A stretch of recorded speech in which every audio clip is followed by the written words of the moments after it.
জনসাধারণ একমত হয়ে আমার এবং আমার উপদেষ্টা পরিষদের উপর আস্থা রেখে সরকার পরিচালনার এক মহান দায়িত্ব আমাদের উপর ন্যস্ত করেছে।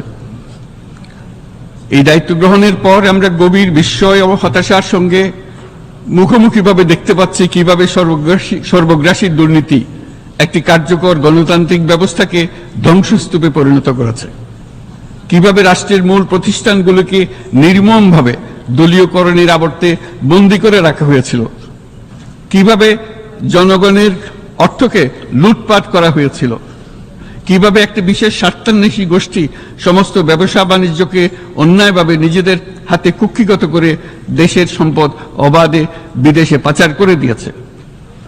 এক কথায় কিভাবে প্রত্যেকটি পর্যায়ে ন্যায়, নীতি ও নৈতিকতা অদৃশ্য হয়ে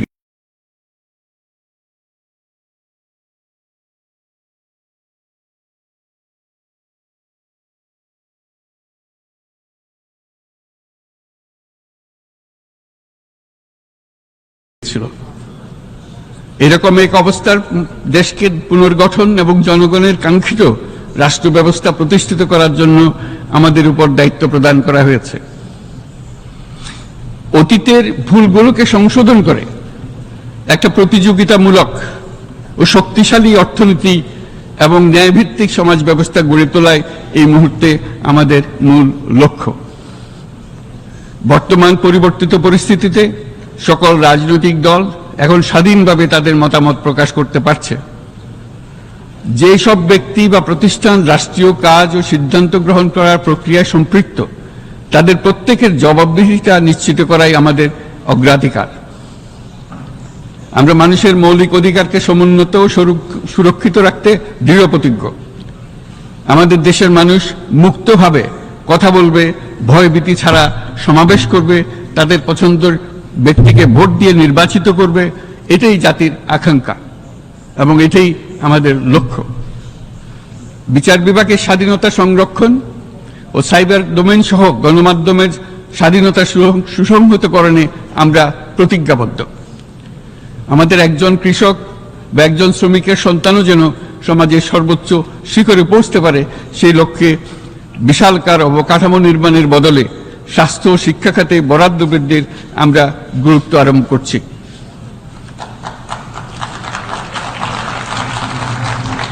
রাষ্ট্র ব্যবস্থার সকল পর্যায়ে সুশাসন ফিরিয়ে আনাই আমাদের অভীষ্ট। বাংলাদেশে যেসব আন্তর্জাতিক, আঞ্চলিক এবং দ্বিপাক্ষিক চুক্তির পক্ষভুক্ত সেগুলো প্রতিপালনে আমাদের সরকার বদ্ধপরিকর। জাতিসংঘ সহ বহুপাক্ষিক বিশ্ব কাঠামোতে বাংলাদেশের সক্রিয় অংশগ্রহণ ও অবদান অব্যাহত থাকবে। পারস্পরিক শ্রদ্ধাবোধ, মর্যাদা ও স্বার্থরক্ষণের ভিত্তিতে বাংলাদেশ বিশ্বের সকল রাষ্ট্রের সাথে বন্ধুত্বপূর্ণ সম্পর্ক বজায় রাখবে। মাননীয় সভাপতি, গত 7 সপ্তাহের মধ্যে আমাদের সরকার বিভিন্ন গুরুত্বপূর্ণ পদক্ষেপ গ্রহণ করেছে। আমাদের অনুরোধে সাড়া দিয়ে জাতিসংঘের মানবাধিকার বিষয়ক হাই কমিশনার বাংলাদেশের গণ আন্দোলনকালে সংগঠিত মানবাধিকার লঙ্ঘনের বিষয়ে বিস্তৃত অনুসন্ধান এবং এইসব বিষয়ে ঘটনার পুনরাবৃত্তি রোধে পরামর্শ প্রদানের জন্য একটা ফ্যাক্ট ফাইন্ডিং কমিশন গঠন এবং তার কাজ শুরু করার জন্য দ্রুত বাংলাদেশে পাঠিয়ে দিয়েছে। আমি তাকে বাংলাদেশের পক্ষ থেকে অশেষ ধন্যবাদ জানাচ্ছি। দায়িত্বভার গ্রহণের 2 সপ্তাহের মধ্যে আমরা গুম প্রতিরোধে যে আন্তর্জাতিক কনভেনশন রয়েছে তাতে যোগদান করেছি।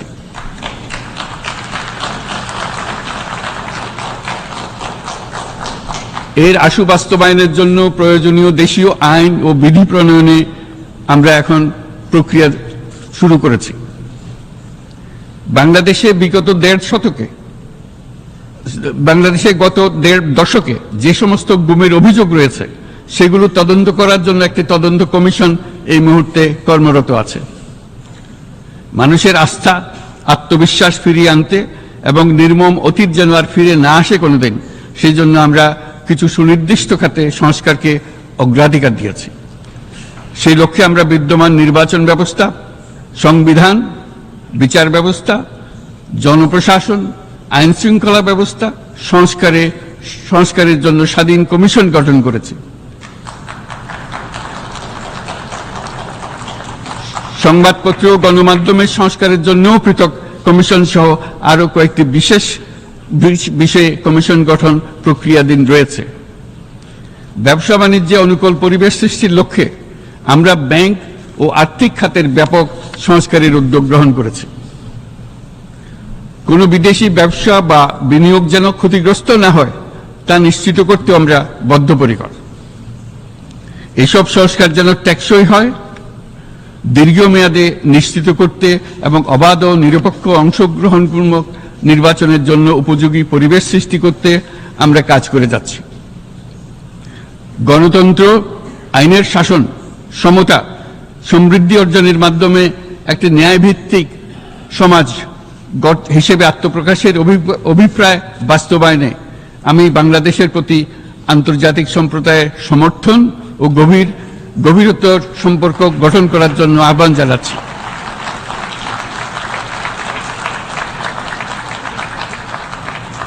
মাননীয় সভাপতি, বাংলাদেশ মনে করে যে শান্তি রক্ষা ও সংঘাত মোকাবেলা জনগণের সমৃদ্ধি নিশ্চিত করার মূল চালিকা শক্তি। সাম্প্রতিক বিপ্লবকালে আমাদের ইতিহাসের সবচেয়ে কঠিনতম সময়ে জনগণের মুক্তির আকাঙ্ক্ষা পূরণে তাদের পাশে দৃঢ়ভাবে দাঁড়িয়ে আমাদের সাহসী সশস্ত্র বাহিনী সমূহ আরো একবার শান্তির প্রতি তাদের অঙ্গীকার প্রমাণ করেছে।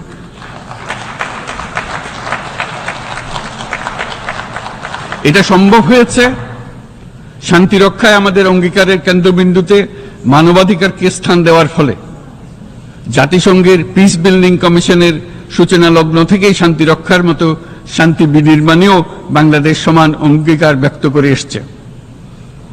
আমাদের দিনগুলোতে আমরা জাতিসংঘের শান্তি রক্ষা কার্যক্রমে আমাদের মূল্যবোধ ভিত্তিক অবদানের ধারাবাহিকতা রক্ষা, সমুন্নত ও প্রসারিত করতে বদ্ধপরিকর।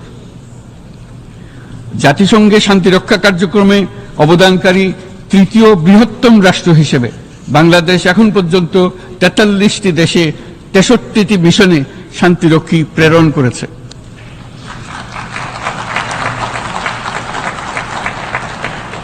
বসনিয়া থেকে শুরু করে কঙ্গো পর্যন্ত বিশ্বের বিভিন্ন প্রান্তে এসব মিশনে দায়িত্ব পালনকালে 168 জন বাংলাদেশি শান্তিরক্ষী নিজেদের জীবন বিসর্জন দিয়েছে।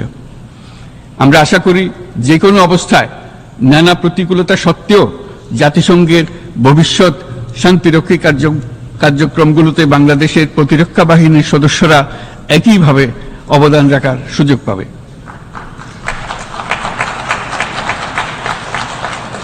মাননীয় সভাপতি, আমাদের সকলের বাসস্থান এই পৃথিবী।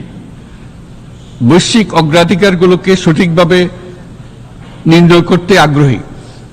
জলবায়ু পরিবর্তন আমাদের সকলের অস্তিত্বের প্রতি হুমকি স্বরূপ। এই গ্রীষ্মে সর্বকালের রেকর্ড ভঙ্গকারী তাপদাহ আমাদের জলবায়ুজনিত পরিবর্তনের কথা স্পষ্টভাবে স্মরণ করিয়ে দিয়েছে।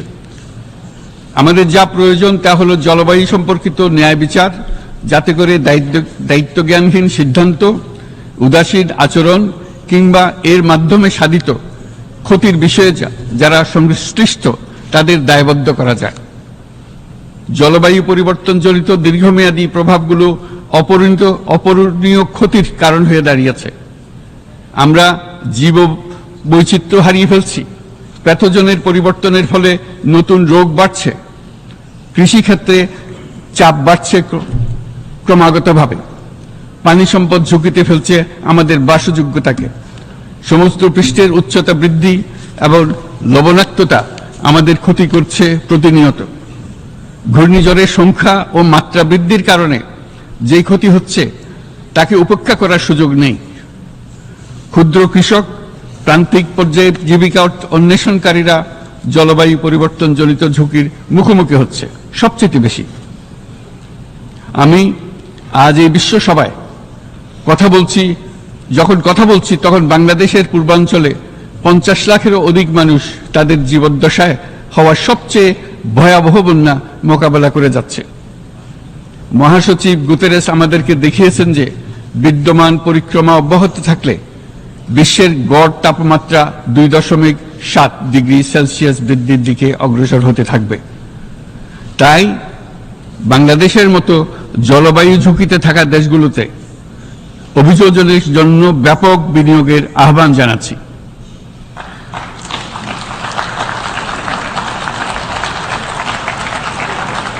এছাড়াও উদ্ভাবনী শক্তির প্রয়োগ, অতিরিক্ত অর্থায়নের মাধ্যমে লস এন্ড ড্যামেজ ফান্ডকে কার্যকর করা আমাদের জন্য অত্যন্ত গুরুত্বপূর্ণ। একইভাবে আমাদের প্রয়োজন প্রযুক্তির সহজলভ্যতা, সক্ষমতা বৃদ্ধি। নির্দিষ্ট করে বললে আমাদের দরকার জীবন রক্ষাকারী প্রযুক্তি, বিশেষত কৃষি, পানি এবং জনস্বাস্থ্য খাতে, যেখানে ক্ষুদ্র ক্ষুদ্র উদ্ভাবন এবং সমাধানসমূহ ঝুঁকিতে থাকা জনগোষ্ঠীকে রক্ষা করতে পারে। জলবায়ু সংকটের মোকাবেলা এবং বৈশ্বিক অর্থনীতি সুসংহতকরণে আমাদের যুগপথভাবে কাজ করতে হবে। বিশ্ব সম্প্রদায় এখন কার্বন মুক্ত পৃথিবী গড়ে তুলতে মনোযোগী হচ্ছে। বিশ্বের অধিকাংশ মানুষকে এই ধরনের পরিবর্তনের সুফলভোগী করতে হলে নেট জিরো পৃথিবীর দিকে আমাদেরকে অগ্রসর হতে হবে। বাংলাদেশের মতো দেশগুলোকে সাথে নিয়ে যেতে হবে। তা না হলে পারস্পরিক দায়িত্ববোধের মাধ্যমে পারস্পরিক সমৃদ্ধি অর্জনে আমাদের সার্বজনীন অঙ্গীকার পূরণে পিছিয়ে পড়ব আমরা। এই ক্ষেত্রে আমি বিশ্বাস করি সমগ্র বিশ্ব একসাথে 3-0 লক্ষ্য অর্জনের ধারণা বিবেচনা করে দেখতে পারে, যার মাধ্যমে আমরা শূন্য দারিদ্র, শূন্য বেকারত্ব এবং শূন্য নেট কার্বন নিঃসরণ অর্জন করতে পারি। যেখানে পৃথিবীর প্রতিটি তরুণ তরুণী চাকরি প্রার্থী না হয়ে বরং উদ্যোক্তা হিসেবে নিজেকে প্রতিষ্ঠিত করার সুযোগ পাবে। তারা যেন এই সম্পদের সীমাবদ্ধতা সত্ত্বেও নিজ নিজ সৃজনশীলতার বিকাশ করতে পারে, যেখানে একটি ব্যবসায়িক উদ্যোগ সামাজিক সুফল, অর্থনৈতিক মুনাফা এবং প্রকৃতির প্রতি দায়িত্বশীলতার মধ্যে একটি চমৎকার ভারসাম্য আনতে পারে, যেখানে সামাজিক ব্যবসার মাধ্যমে যে কোনো ব্যক্তি ভোগবাদী জীবনধারা থেকে উত্তরণ করে সামাজিক ও অর্থনৈতিক পরিবর্তনের সৃজনশীল শক্তি হিসেবে নিজেকে প্রতিষ্ঠিত করতে পারে।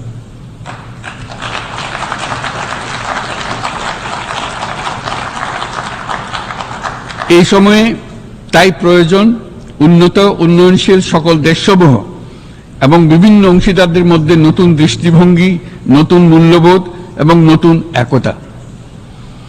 সামগ্রিকভাবে এই লক্ষ্য অর্জনে জাতিসংঘ ব্যবস্থা, জাতীয় আঞ্চলিক পর্যায়ে সরকারসমূহ, সকল ব্যবসা প্রতিষ্ঠান, বেসরকারি অংশীজন এবং দাতব্য সংস্থাগুলোকে একসঙ্গে কাজ করতে হবে। আমাদের অর্থনৈতিক কাঠামোতে সামাজিক ব্যবসাকে স্থান দিলেই নিচের অর্ধেকাংশ মানুষের জীবনে তা বিরাট পরিবর্তন আনতে পারে।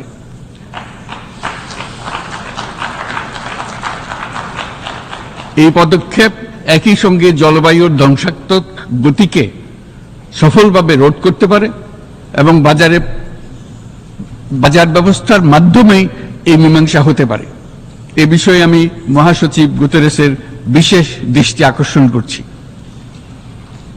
মাননীয় সভাপতি, বহুমুখী সংকটে জর্জরিত বর্তমান বিশ্বে যুদ্ধ এবং সংঘাতের ফলে ব্যাপক ভিত্তিতে মানুষের অধিকার খর্ব হচ্ছে।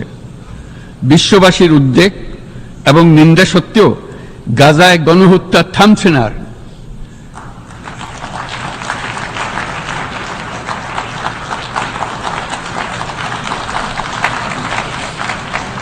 ফিলিস্তিনের মতো বিদ্যমান বাস্তবতা কেবল আরব কিংবা মুসলমানদের জন্যই উদ্বেগজনক নয়, বরং তা সমগ্র মানব জাতির জন্যই উদ্বেগের বিষয়।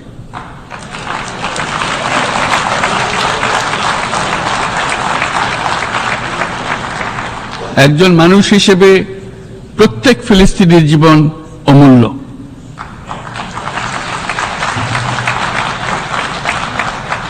ফিলিস্তিনের জনগণের বিরুদ্ধে যে মানবতা বিরোধী অপরাধ হচ্ছে তার জন্য সংশ্লিষ্ট সকলকে দায়বদ্ধ করতে হবে।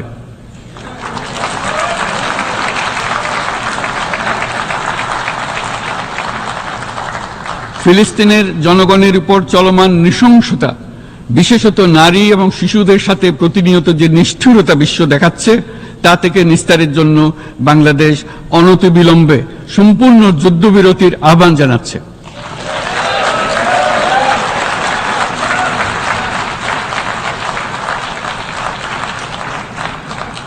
দ্বিরাষ্ট্রভিত্তিক সমাধানেই মধ্যপ্রাচ্যে টেকসই শান্তি আনতে পারবে। তাই জাতিসংঘ সহ আন্তর্জাতিক সম্প্রদায়ের সকলকে এর বাস্তবায়নের জন্য এখনই উদ্যোগ নিতে আহ্বান জানাচ্ছি।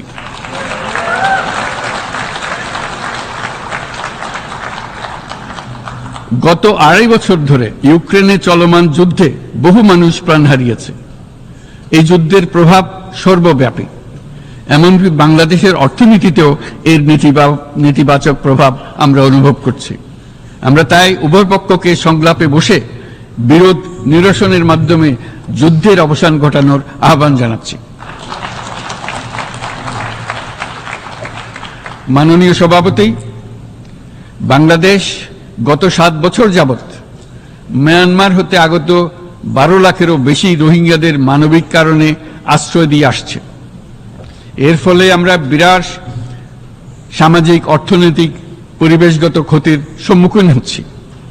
মিয়ানমারের অভ্যন্তরীণ সমস্যা থেকে সৃষ্ট এই সংকট বাংলাদেশ ও আমাদের অঞ্চলের জন্য প্রথাগত ও অপ্রথাগত উভয় ধরনের নিরাপত্তা ঝুঁকির কারণ হয়ে দাঁড়িয়েছে। মিয়ানমার থেকে বাংলাদেশে বলপূর্বক বাস্তুচ্যুত রোহিঙ্গাদের সহায়তা করতে আমরা অঙ্গীকারবদ্ধ। আমরা রোহিঙ্গাদের জন্য মানবিক সহায়তা কার্যক্রম চালু রাখা এবং তাদের টেকসই প্রত্যাবর্তন নিশ্চিত করার উদ্দেশ্যে আন্তর্জাতিক সম্প্রদায়ের পর্যাপ্ত সহায়তা অব্যাহত রাখার আহ্বান জানাচ্ছি। রোহিঙ্গাদের সাথে সংগঠিত হওয়া ব্যাপক ভিত্তিক মানবাধিকার লঙ্ঘনের জন্য আন্তর্জাতিক বিচার আদালত এবং আন্তর্জাতিক অপরাধ আদালতে চলমান বিচার প্রক্রিয়ার মাধ্যমে ন্যায় বিচার নিশ্চিত করাও সমানভাবে গুরুত্বপূর্ণ। রোহিঙ্গারা যাতে নিজ দেশে স্বাধীন এবং মর্যাদাপূর্ণ জীবন যাপন করতে পারে সেই লক্ষ্যে অনুকূল পরিবেশ তৈরিতে জাতিসংঘ অন্যান্য আন্তর্জাতিক প্রতিষ্ঠানের ধারাবাহিক প্রচেষ্টার প্রশংসা দাবিদার। এই লক্ষ্যে রোহিঙ্গারা যাতে পর্যাপ্ত নিরাপত্তা ও অধিকার নিশ্চিত করে তাদের নিজ ভূমি রাখাইনে ফিরে যেতে পারে তার পথ সুগম করা অত্যন্ত দরকার। মিয়ানমারে প্রতিনিয়ত পরিবর্তনশীল অবস্থা বিবেচনায় রেখে বাংলাদেশ আন্তর্জাতিক সম্প্রদায়ের সাথে একযোগে রোহিঙ্গাদের নিজ দেশে মর্যাদাপূর্ণ টেকসই প্রত্যাবর্তনের জন্য পরিবেশ সৃষ্টিতে কাজ করতে প্রস্তুত।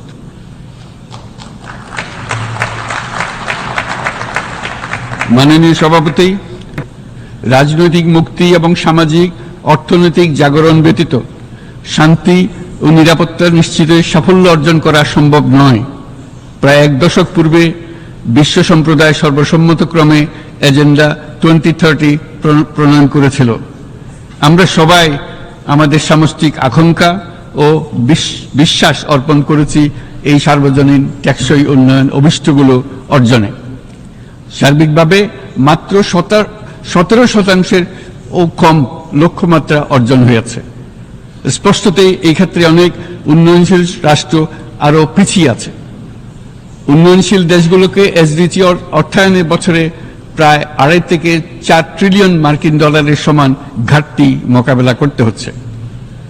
উন্নয়নশীল বিশ্বের ঋণের বোঝা, ক্ষয়িষ্ণু আর্থিক সক্ষমতা এবং জলবায়ু পরিবর্তনের ক্ষতিকর প্রভাবের কারণে বাংলাদেশের মতো দেশগুলিতে বেশি ঝুঁকিতে রয়েছে।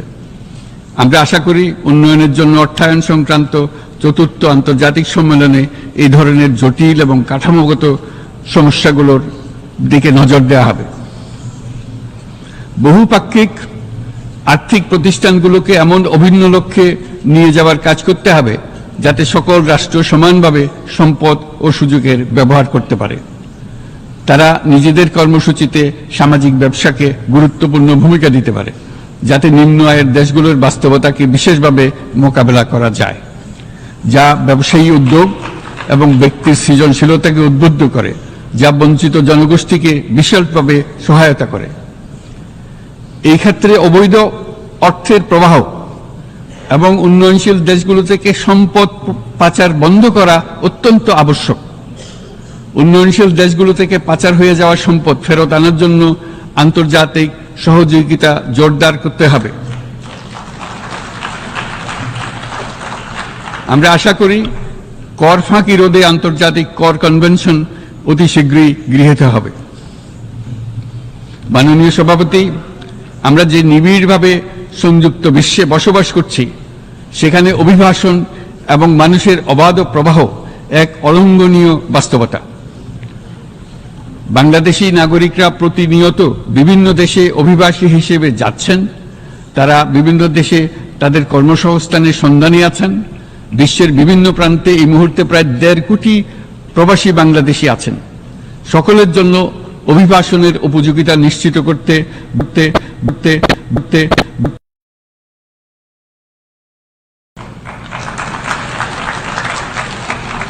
আন্তর্জাতিক সম্প্রদায়কে অভিবাসীদের মানবাধিকার এবং তাদের প্রতি মানবিক আচরণ নিশ্চিত করতে হবে। অভিবাসনের উপর 2018 সালে যে গ্লোবাল কম্প্যাক্ট অন মাইগ্রেশন গৃহীত হয়েছে, তার পূর্ণ বাস্তবায়নে বাংলাদেশ প্রতিশ্রুতিবদ্ধ এবং একই সাথে অনিরাপদ অভিবাসন রোধেও আমরা বদ্ধপরিকর। মাননীয় সভাপতি, প্রতি বছর প্রায় 25 লক্ষ তরুণ তরুণী বাংলাদেশের শ্রমবাজারে যুক্ত হচ্ছেন।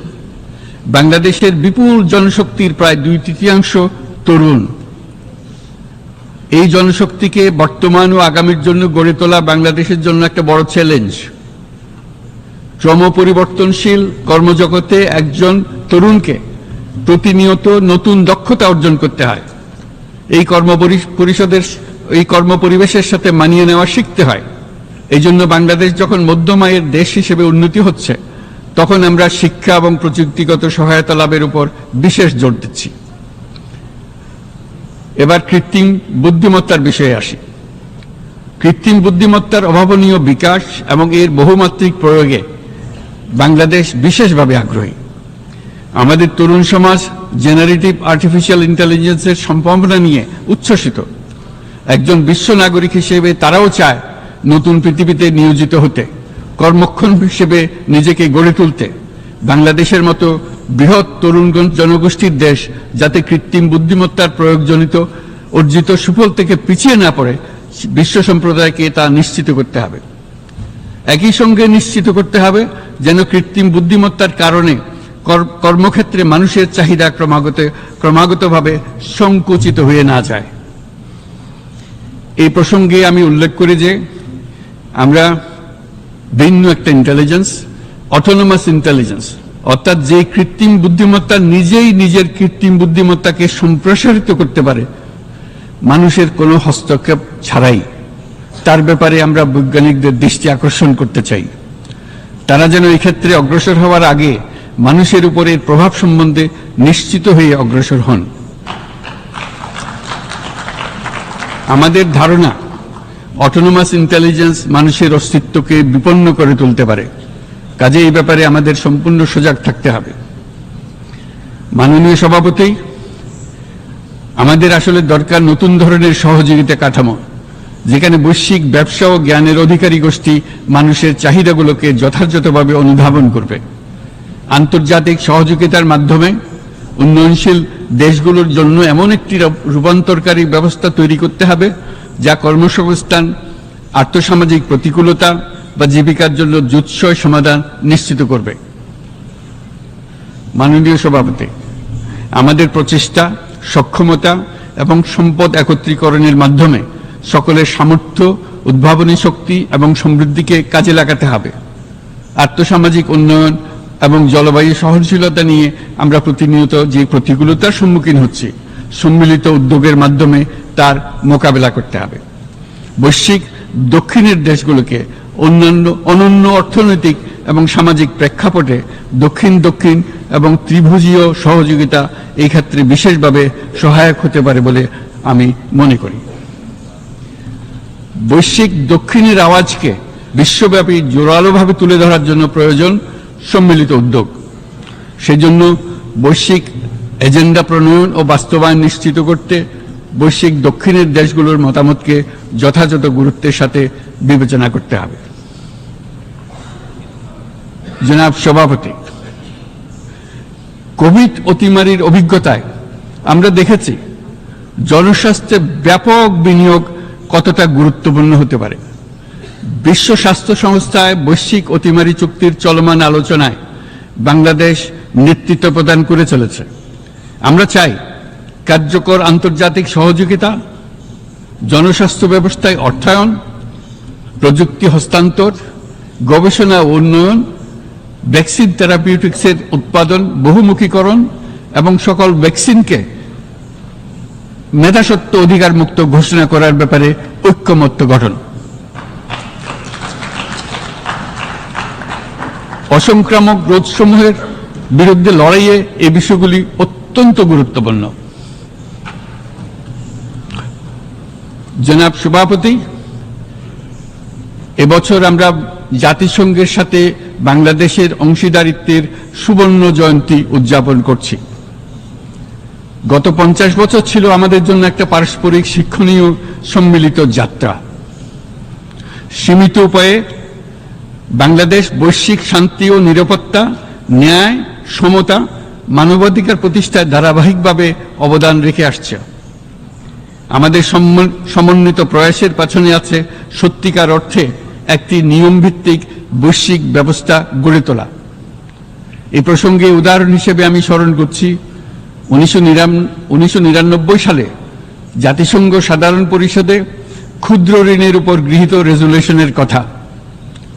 সেই সময় জাতিসংঘ 2005 সালকে ইয়ার অফ মাইক্রোক্রেডিট ঘোষণা করেছিল, যার ফলে ক্ষুদ্র ঋণ বিশ্বব্যাপী সম্প্রসারিত হবার সুযোগ পেয়েছিল। একই সময়ে বাংলাদেশের উদ্যোগে গঠিত হয়েছিল ফ্রেন্ডস অব মাইক্রোক্রেডিট। 2001 সাল থেকে সাধারণ পরিষদে কালচার অফ পিস সংক্রান্ত বাৎসরিক যে রেজলিউশন গৃহীত হয়ে আসছে, বা নিরাপত্তা পরিষদে নারী, শান্তি ও নিরাপত্তা সংক্রান্ত যে 1325 নম্বর রেজলিউশন গৃহীত হয়েছিল, তা বাংলাদেশের বিশ্বজনীন উদ্যোগগুলোর প্রতিফলন এবং অবদান। মাননীয় সভাপতি, আজ এই মহান বিশ্বসভায় বিশ্ব নেতৃবৃন্দের উপস্থিতিতে প্রতিধ্বনিত হচ্ছে শান্তি, নিরাপত্তা, ন্যায় বিচার প্রতিষ্ঠা এবং সম্পদের সুষম বন্টনের মাধ্যমে সকলের অন্তর্ভুক্তি নিশ্চিত করার আহ্বান।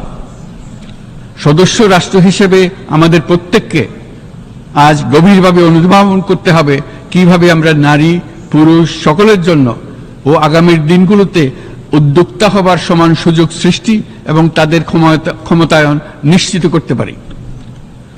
সকল বৈশ্বিক সমস্যার সমাধানের জন্য আমাদের সবার হাতে যথেষ্ট সক্ষমতা, সম্পদ এবং উপায় রয়েছে। আসুন আমরা জাতীয় বা আন্তর্জাতিক যেসব প্রতিশ্রুতি দিয়েছি তা বাস্তবায়ন করি এবং অর্থনৈতিক ক্ষেত্রে সামাজিক ব্যবসার ধারণা প্রতিষ্ঠিত করে সকল প্রকার বৈষম্য ও অসমতার অবসানে ঐক্যবদ্ধভাবে আমরা কাজ করি। বাংলাদেশের তরুণরা প্রমাণ করেছে যে মানুষের স্বাধীনতা, মর্যাদা ও অধিকার সমুন্নত রাখার অভিপ্রায় কোনো উচ্চাভিলাষ নয়, বরং এটা সকলের নিশ্চিত প্রাপ্য। আজ এই মহান সমাবেশে আপনাদের উপস্থিতিতে শান্তি, সমৃদ্ধি ও ন্যায় বিচার নিশ্চিত করতে আন্তর্জাতিক, আঞ্চলিক এবং জাতীয় পর্যায়ে বাংলাদেশে তার ভূমিকাকে ক্রমাগতভাবে জোরদার করার নিশ্চয়তা দিচ্ছে। আজ আপনাদের সবাইকে শুভেচ্ছা জানাচ্ছি, ধন্যবাদ জানাচ্ছি। Thank you.